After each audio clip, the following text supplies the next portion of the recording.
Welcome to BDC Raw Live. I'm your host, Josh Mitchell, and welcome to the show. I have an amazing person that's going to be joining me in just a few seconds, but some real quick things. Obviously, if you are listening to this and you have to run, you can listen to it on the replay, or you can go to the podcast. If you look up in any podcast platform that you use, just look up BDC Raw and you can find all of the episodes there. But real quick, September 21st, 2020 in Raleigh, North Carolina, we have BDC Raw brought to you by myself and Co-Video. And you can get your tickets at bdcrawevent.com. Look forward to seeing everybody there. I know after all of this COVID stuff is kind of settled, everybody's going to want to get back into action and start learning some things. And then also right after that, you have the Hustle and Grind Con 3. Which is going to be October 12th and 13th in Orlando, Florida. So you want to get your tickets for that event at glenlundy.com. And so make sure you get your tickets for all of these events because it's going to be a great time. And so without further ado, I have a long list of intro for this guy. But I'm going to bring him up on the screen so you know who I'm talking about. But Mr. Glenn Lundy, want to welcome him to the show. He is the host of Rise and Grind. If you wake up at 5:30 in the morning, or you can get on the replay if you're a little late riser, he is on the Lions, Sharks, and Bulls with a new show, which I think is about 3 or 4 episodes in. He is the mastermind between the 800% Club. He's a father of 7. He won up to me on that, and I'm cool with that. He can stay there. I don't need to reach that level. But Mr. Glenn Lundy, welcome to the show. Hey, what's up, my man? Dude, I am so thankful to be here, man. I really appreciate you. I really appreciate you. I've had the honor to work with you from 2011 till 2017. We saw a massive dealership go from 130 units to, when I was there, just shy of 900. While you were there, they did crack the 1,000. And so we had a great time working together. First started out selling cars together, which is ironic. Yeah. We started selling cars. I think you got promoted to sales manager in July of 2011. Yep. And I got moved into the BDC, I think, in September. And then I've stayed inside the BDC. It's kind of my wheelhouse. It's I learned, you spend your life trying to figure out what you're good at and what your passion is. And when you find it, you're like, that's it. Right. And I found my passion in this side of things. You have gone on to some really amazing things. Super proud of you. Proud to call you a friend and a brother. And thank you so much for being on the show. And, leadership is something that obviously you don't go from selling 120 cars to selling 800 plus without great leadership and a leadership culture. And so when you think about leadership inside of a dealership, what are some things that kind of come to mind to you that obviously are the great things and then some of the not so great things? Well, leadership, obviously it's one of the most crucial components of growth. You have to have the right people in the right spots to be able to get everybody speaking the same language, to get everybody moving in the right direction. We all need guidance in life, whether it be in a dealership or outside of the dealerships, whether it be as a child, we get guidance from our parents, whether it be later in life, we get guidance from our mentors, or maybe through our education, guidance and all that stuff. It's required in order for people to grow. So leadership in the dealership world, in a lot of dealerships, it's not like it doesn't exist. Like we have our managers, but we have very few. I shouldn't say very few. We're getting more and more and more and more. But some dealerships don't have leaders; they have managers.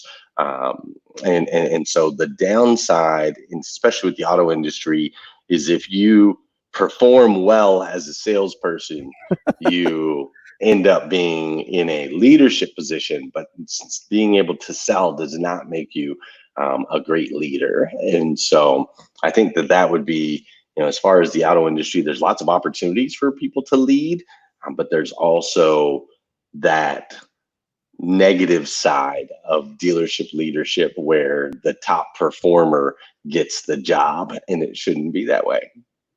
Yeah, and I think, a person who is a great example of this, John Hinkson, which we sells a ton of cars, which is a good friend of ours, moved up into finance and found out it wasn't his role. I think that finding out that maybe you're not meant to, you can lead in other capacities. I think a lot of people think leadership is that management role that I get that on my business card that I'm the manager and they just think I've made it. But it's not that. You can lead in so many different roles inside of a dealership. You don't always have to be a manager. And I think he found what he ultimately is what he wants and his freedom and how he does things. But I think that's the key is that you don't always have to be a manager to be a leader inside of a dealership. Yeah, no doubt. No No doubt. doubt. And so it's funny because I've been asked this question. I had the opportunity to be on your 800% Club yesterday, which is an amazing group of people. This is your second round, is that correct? Correct. Yep.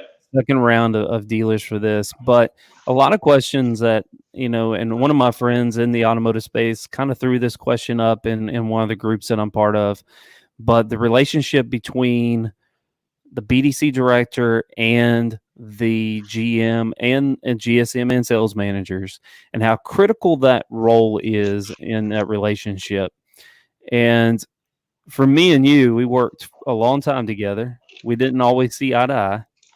There was a few arguments. I think that's the key. But what Yeah, do you yeah, think sure. the when you're looking at the relationship between the BDC director and the GM and sales managers, what are some key things that both parties need to think about to obviously have a great working relationship and make this thing work? Well, I mean, it's got to be one team, man. Amen. Everything's got to be one team. That's the only way that you can move a mountain, right? Like if I want to literally move a mountain, physically move a mountain, I can't have one person working in one area, another person standing around doing nothing in that area, and another person going back behind the person that already did something and doing the same work all over again in the same area.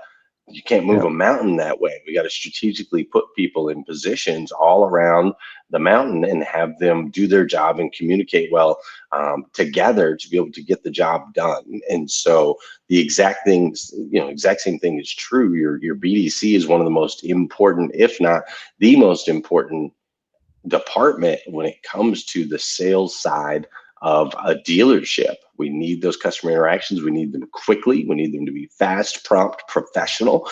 We need aggressive people that can handle the phones and the leads. Like it's the business. It's Mm-hmm. the business. Like it's the one of the like literally one of the most important departments. And so your BDC director should be treated equally. All people should be treated equally. But as far as like access and being looped in and communications, there's no reason that you would have it be any different than a GSM position or a service director position or any of those leadership positions where you need people to be in the know.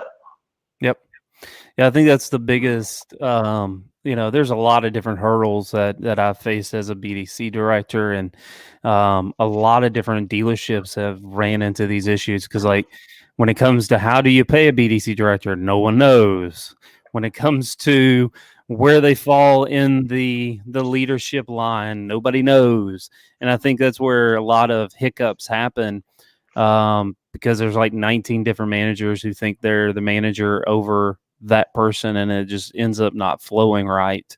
Because it is one team. Like I think that's the biggest things that I've seen over the course of my career is that we always silo people.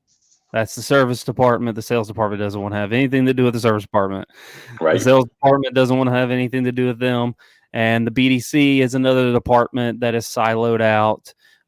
Finance is siloed out. We have all these different little silos that we create. But the reality of it is that if something's going wrong in service, it will affect you in the sales side. May take a Oh little bit yeah. of time, but it will. And the same goes with the sales side. It'll start affecting your service side. And so the relationship that you have with your BDC director, with your BDC reps, is critical for any success. And for me as a BDC director, your relationship with those people is the same. You have to develop that relationship with them and have conversation, because I think a lot of times we get this non-communication factor that comes in where it's us against them, and that's where a lot of breakdown happens. And you've seen a lot of dealerships across the country that have BDCs and don't have BDCs. What do you think that some of the concerns with some of those that don't have BDCs? What are some of the concerns on what they have? The ones that don't have a BDC, as far as they're concerned, obviously they're concerned that it's like a hard cost, right? That's what they're thinking in their mind. Is this a hard cost? It's not a commission type position, so on and so forth. So they got concerns there. They also have concerns. They come from a good place in a lot of ways. Like they have concerns for their salesperson. That's why we have salespeople. The salespeople are supposed to answer the calls. The salespeople are supposed to make the calls. The salespeople are supposed to do all of those things. But what they're missing, what they're not realizing, is that we have a broken model and have for a really long time in the auto industry. The only reason you think your salesperson has time to make phone calls and to do all of those things and to receive all the phone calls is because you're used to a model where your salesperson only sells one car every 3 days, right? Yeah. That's Yeah. the model. People are like, if I want to sell 200 cars, I got to have 20 salespeople. It's 10 sales per salesperson. They've been saying that since 1940 or something like that. It's ridiculous. So on the old model, yeah, your sales guy who's selling one car every 3 days, that guy might have time to answer phone calls and do, so on and so forth. However, if you want to scale and you want to grow, then you have to have salespeople that sell a car a day, every day that they're at work, not one every 3 days. No one should ever work for free, ever. I don't know whose idea that was in this industry. Oh, I got a great idea. Let's hire people and they can work 2 days for free, and then we'll pay them on the one day that they sell a car. But all the other days they just work for free. It's awesome. I don't know who came up with that idea, but for some reason it is stuck in our industry for a really long time, and it's stupid, bro. It's stupid. So if you want to scale and grow, get it to where your salespeople are selling one car a day every day that they're at work. And in order for them to do that, there has to be people in place that can handle your leads that are coming in, the influx of traffic, and that can handle follow-up for customers that haven't bought from you yet, but might buy from you if you stay in touch with them. And so that department is crucial to any dealership that wants to scale. If you don't want to scale, then cool. Keep your dudes at one car every 3 days. Let them handle all of the leads and the follow-up and sell whatever it is that you would like to sell until Carvana or some big dealer group comes by and buys your store or wipes you out and puts you out of business. Like, you can do that if you want. I'm okay with that. The more that happens, the better it is for my dealers that are looking to scale and grow their dealerships. Yeah, it's amazing how many dealers out there, and it's cool. Yeah, I mean, it's fine that you want to sell 60, 50, 40, 30, whatever the units is. But eventually it's not going to be cool for you. Eventually you will get swallowed up. The big do get bigger. And I think we're seeing that during this whole situation. And I understand some dealers have been closed and some things, but I've talked to a lot of dealers that are still on target to be 30% better than they were a year over year. So there's dealers out there that are really pumping out, but I think it really came down to their leadership and the culture that they've cultivated, and that they're going to plow through this. That's the thing about volume, man. Once you start knocking out volume at there's a tipping point. So once you reach a certain tipping point, then you become somewhat, not 100%, but you become somewhat recession proof. You become somewhat immune to whatever else is going on out there in the economy because you built your own economy. You have your own ecosystem. You have this ecosystem that's generating return customers. It's generating lease returns. It's generating long-term employees that have relationships with customers. It's generating processes and cohesiveness across the board. It's just generating all of these efficiencies as you get faster, faster, faster, faster, faster. I used to say, like, so a salesperson, an average salesperson at the, at the dealership you and I both used to work at, an average salesperson would sell 240 cars a year. Well, it would take, in another store, it would take people 2 years to be able to do that, just on average. So on average, our people are getting twice as many reps as your people, right? Based on that old model. And we all know what happens when we get twice as many reps. Same as the gym. We get stronger, we get bigger, we better, and we start to really separate, the pack. And so the volume model, it increases your people's abilities, it increases those efficiencies, it increases all of those things. And so when something outside hits, like a crazy pandemic or whatever, when those things hit, you're still like, you're tugging, chugging right along because you've got all of these pieces that are in place. Store B that does not have those pieces, that had no momentum, that had no volume, that doesn't have very well trained professionals, that hasn't moved or changed since 1962, that place, toast. And that's what we're seeing all across the industry right now. You got movers and shakers that are up 30, 40, 50, 60, 70%. You have some that are surviving, and then you got the ones that are getting crushed, which is the ones that were super small volume going into this, and now you're in trouble. Oh yeah, they're paralyzed. Yeah. Completely paralyzed right It now. used to be the model, bro. For decades. Oh yeah. That was the model. Just get a little store, dude. If you can get one little store, you get that store to do about, I don't know, $90,000 a month in total net profit. If you could get somewhere around there, you're due. That's $1 million a year, dude. And once you get $1 million a year from one store, you can go buy another store and another store and another store. And you just keep buying all these stores, and every store you buy, you're just going to get you $1 million a year. And that's been the model forever. And it's been so easy. Just make sure it's next to a freeway, make sure it's next to an intersection, make sure it's in a populated area, all of those things. It was easy. The cars sold themselves. They're nice. People like cars. People want to buy cars. It was easy. And then all of a sudden, boom, Uber, boom, Lyft, boom, internet, boom, Amazon, boom, all these guys. And now people are like, I like to shop wherever the heck I want. And maybe I don't even want a car. Maybe I just want somebody else to drive me around. And all these things changed, but the dealers didn't. And now they're stuck. And I hope that they take the little pop in the mouth that they just got and they wipe the blood off their chin and they get down and dirty and realize it's time to freaking scale this thing or we're going to lose it. Oh yeah, big time. And I think a lot of them are definitely thinking that way, or thinking that the time has passed them and it's time to cut my losses and get out, which is going to happen to a lot of dealers over the course of the next 12 to 18 months. I already know 3 that have sold in the last 6 weeks. Yeah, just I'm out. I don't want to do this anymore because the game has changed. And, people like myself, I spent 8 years in the mortgage business, never in my life thought I'd be in the car business, and here I am. And I'm just like you, because very much cut from the same cloth, a little different, but a lot of things that are similar.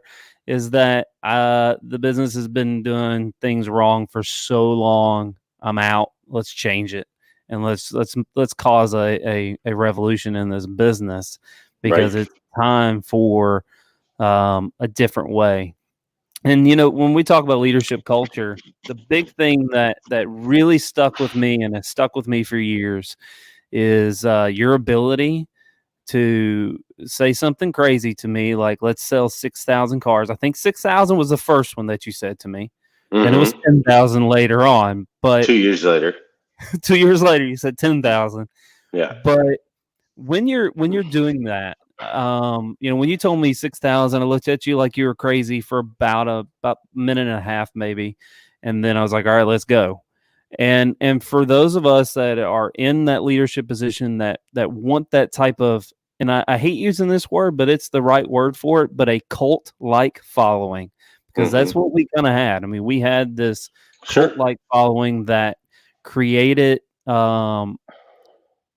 people that just were willing to run through walls and do the things that need to be done. You had the one car a day bracelets, like it was all in. How do you do that? I'm gonna well, ask for the secret sauce. first you got to take care of your people. That's the first thing. Most businesses have this backwards. They've got it flipped. They think profit first, customers second, employees last. And Hmm. that's just backwards. Flip that upside down. Employees first. If you take care of them, they'll take care of your customers. Happy customers will bring you more happy customers, which will ultimately lead to profits. That's the way that it should be. And so, as a leader in that particular organization in that season with you, that was incredible. The biggest thing is I made sure I never asked anybody to do anything I wasn't willing to do, and I never put projections out there that didn't have statistical um, backing to it. I never Hmm. just said, "Hey, okay, we're gonna go. We're gonna sell 150 cars this month, or we're gonna sell 500 this month, or we're gonna sell 1,000," and then just stick a number on the board and then beat everybody up when they didn't hit that number. I never did that, ever, ever, ever. I studied trends and trends and trends and trends, and I looked at what happened the first Monday of May 2015, what happened the first Monday of May 2014, what happened the first Monday of May 2013. How did we progress? How are we progressing? Why are we progressing? What shifts have we made? Who can we promote? Who can we increase? How can we energize the staff? You notice before any of those big pushes, we always made moves with the staff, always preparing for what was next. We had sold 4,287 cars, I think it was the year before we sold Hmm. 6,000. So I knew we needed 1,800 more cars, right, in a year. Well, 1,800 more cars in a year, that's 150 cars a month. 150 cars a month divided by 20 salespeople per car. That means I need 7 to 8 more salespeople if we're going to do 6,000 cars. I can't just take the normal same staff and go, okay, now do 6,000. And then tell them they're all stupid when they don't. So I knew I had to add 7 people, and I also knew that we needed to add 1 or 2 finance people, and I also knew that we were going to need a new sales manager, right? So we promote from within. You put people in sales manager, and now finance, and you bring in some new salespeople, and there's all this energy, and everybody's like, "Oh, I can buy into this because Glenn cares about us. He's not just beating us over the shoulder with a whip. He's creating the opportunity for us to grow and excel." And so in doing so, yeah, people followed me, man. Are you kidding me? It benefited them to do so because that's all I cared about was everybody winning, right? It was never about me. It was never about Josh. That's what was great about Josh Cummins is it was never about him. It was about the people on the team winning, and ultimately that trickled down to success for the dealership. Yeah, because I don't. First off, we didn't have anybody. Other, it was a rarity that we would or not promote, but bring a salesperson in that had any experience at all. And then in the Yeah, if they came to management me role, with more than 2 years experience on the resume, I just tell them we're sorry, we're not hiring. good to be I'm not done. interested because Yeah. bad habits. It takes just as long to break someone of bad habits as it does to train someone new ones. It takes the Hmm. same amount of time. So people are like, "Well, I want somebody with experience. It's faster." No, it's not because you got to freaking take all the time to break all their freaking old bad habits. Just Hmm. get a blank slate, dude. It's easier. It's actually faster than it is to try to it's faster to train someone than try to untrain someone. Oh yeah, and there's a lot of great stories from Evan, who was a detailer, to salesperson to finance manager. I mean, the stories that come along with that are insane. Oh yeah. Because you bring your people up. Just like with management, we only had a small, maybe 2 or 3 managers that didn't start off as salespeople. I mean, it was a very small percentage of management. Brad and Paul, and so we had Sam and Brad, Jeremy. Paul, Jeremy, and Sam. That's it. Yeah. Everybody else came up into this and worked their way up to it, and it ultimately creates this culture of everybody's on the same page. Everybody knows the goals that need to be hit, and let's go. And so, when you're looking at your dealership, you really need to promote within. Bringing in a new manager, that's the biggest thing and biggest headaches that I think that a lot of dealers have to go through is bringing a new sales manager after a new sales manager, because every sales manager has his own way of doing things, Sure. and it has his own secret sauce that he's going to bring to it, which ends up sometimes bringing some bad things inside your dealership that don't really fly with your culture and the way you want to do business. And so you have to be careful with that, because you have to, the culture inside your dealership is very fragile. You can grow it, you can build it, you can do a lot of different things with it, but you have to watch it. It's your baby. Yeah, no We know a doubt. thing or two about babies because we have a few of them. Babies everywhere. So tell, you have a lot of things going on right now. What's something cool that's going on that you're super excited about that in the near future, or that's going on right now for you? 800% Club is super, super cool. Working with 40 different dealerships around the country now, working with the leaders of those organizations. It's super cool because, again, as they win, then their people win, right? I'm basically doing the same thing that I was doing before, but now we're doing it with a team that's spread out all over the nation, including Canada. Now we've got a dealer in Yeah, you're Canada. learning a little bit about Canadian business now. Yeah, it's A little unique, different. man.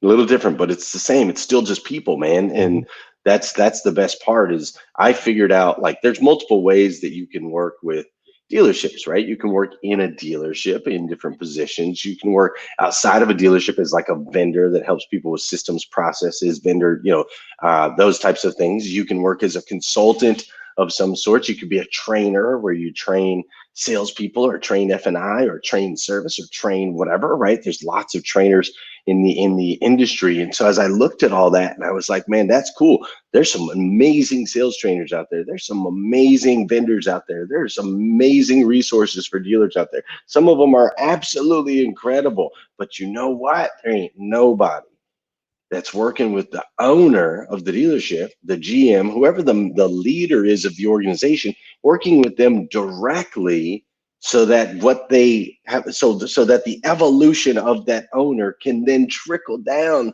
to everybody, right? Like I'm a very complicated, simple person, right? Or a very simple, complicated person, whichever way you want to look at it. If I can work with one person and changing that one person can affect 675 additional people, I'm going to do that versus trying to change the 675 people. Mm-hmm. Like, you know what I mean? It's like just Yep. flip it upside down. And so I've been able to work with incredible leaders of organizations all over the country, and it's so exciting. They've been winning, man. They've been winning through COVID. They've been winning, prior to COVID, and they still continue to. And it's just like awesome. They're winning in their marriages. They're winning in their relationships with their kids. They're winning in their friendships. They're winning spiritually, right? Like you see all these wins, and it's just like, yes, that's what's up. So today, I've been grinding, and it's been super, super fun going through this season with these guys and girls, these amazing leaders. Today, I decided I'm taking the day off and I'm coming up to Union, Kentucky, and I played some golf with a good buddy of mine. I'm at his house right now. That's where this blue background is. I'm like, bro, I gotta go do. This is the second one. I had to do one. Not had to do one. I got the privilege and honor of doing one earlier, as well as doing this one. But that'd probably be the most exciting thing, right now. My wife and I, things are cool there, and she's doing a lot of stuff. We got ducks and gardens and new basement. And, we've been doing lots of projects there, which is cool. But it's very rewarding to see the lights go on in a unique and different way with these incredible leaders, and to know that that is going to impact so many people, not Mm-hmm. just this generation, but the next generation and the next generation. You know me, Josh, I'm trying to change this freaking industry, from the inside out. And now I've got the ears of the people that can change it. And that's really, really exciting to me, to have those ears and make a difference in industry people all across the nation for now and forevermore, hopefully. Yeah, that's awesome. And hustle and grind. Or actually, yeah, the hustle and grind con. Am I getting it right? Yeah, hustle and grind con. I knew I was going to get it right somehow. I'm sorry, I thought I Oh, turned this off. Hold on. Sorry, go ahead. the hustle and grind con. Tell us a little bit about that. Obviously, you had to reschedule, just like myself. You know, it was one of those things where you're like, you're leading into it, and you're like, I'm doing it. Let's go for it. And then all of a sudden, you get that gut feeling, like, nope, got to pull back. Yeah. So tell us a little bit about that. I know it's October 12th and 13th, as of right now, unless the world continues to hopefully, fingers crossed, praying that everything gets back to normal. But tell everybody a little bit about that and how they can get their tickets and everything.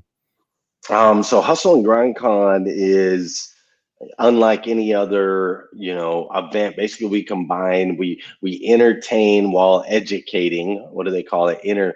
Edutainment, I think is what they're calling it now. Edutainment? Yeah, Sounds like edutainment. right. Yeah. Yeah, so we educate, we entertain, we bring in incredible, powerful speakers, global, worldwide, international speakers. We bring them in to motivate you, to educate you, to inspire you.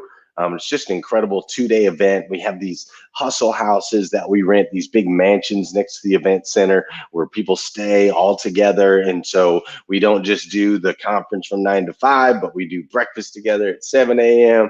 And then we do the conference together, and then we're having dinner together, and we're masterminding together. It's really a special, unique experience, unlike anything else. It's also one of the only events where we bring together the owners of the dealerships with the salespeople. There's something for everybody. The finance managers, the sales managers, the service people. There's something for everybody at Hustle and Grind Con. As far as tickets, you can go to glennlundy.com. Just go to my website, glennlundy.com, and you can click on the link, and you should be able to get tickets to Hustle and Grind Con there. But it's going to be a spectacular event. It always is. We've had a couple of these now, and they've been life-changing for me each time. They're just absolutely incredible, and I'd love to have everybody join us. Yeah, it's amazing when you're planning events how you get this passion going that you're going to be helping all these people. This is BDC Raw is going to be my first event. I have not been by any stretch of the imagination an event planner. Made a lot of stupid mistakes early on. Kind of had the reset button. Blessed that kind of had to reschedule due to COVID. Just kind of got to hit the reset button to do the marketing the way I wanted to, do a lot of things that I wanted to do. And so, but it's going to be, they're amazing events, and it's not about, me by any stretch of imagination. It's about changing some people's lives, to get some information in their heads that's going to change their life in their business and in their life. And so it's incredible to be able to do that, which is awesome. That's why I kind of do these a little bit now that I've kind of warmed up to being live. I'm not like you. You're like 600 episodes in. I'm not there yet. 13 episodes in. I'll get there. But it's amazing too that it's not about me. It's not about me getting thousands upon thousands of people watching these. If I do, that's great. If I reach one person, that's it. All I need, one person. And I feel like I've done my job. And so I want to thank you so much, Glenn, for being on the show. I'm gonna let you get back to maybe you're gonna play another round of golf. No, I gotta drive home now. I gotta go home to my babies. Gotta go home to the babies, kiss the babies, tell Leslie I said hello, and thank you so much for being on the show. I'm blessed to have you here and blessed to have you as a friend. Hey man, you the man. I'll see you soon. See you soon. Thank you guys for watching. See you, brother.